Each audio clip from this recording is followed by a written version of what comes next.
রাত 12:30। রাহুল বাথরুমে গোসল করছিল। দরজা ভেতর থেকে লক করা। ঘরে আর কেউ নেই। গরম পানির ভাপে কাঁচটা ধীরে ধীরে ঝাপসা হয়ে গেল।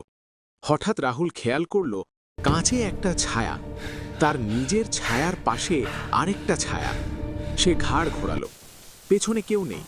আবার কাঁচের দিকে তাকাতেই ছায়াটা নড়ল, ধীরে ধীরে তার দিকেই এগোচ্ছে। রাহুল চিৎকার করে দরজার দিকে ছুটল। লক ঘোরাতে গিয়েই থমকে গেল। কাঁচে ভেসে উঠল শব্দ, দরজা লক করেছিস ঠিকই, কিন্তু আমাকে ভেতরে ঢুকতে দিসনি।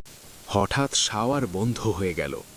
বাথরুম নিস্তব্ধ, আর কাঁচে তখন শুধু একটাই ছায়া, যেটা আর রাহুলের মতো লাগছে না।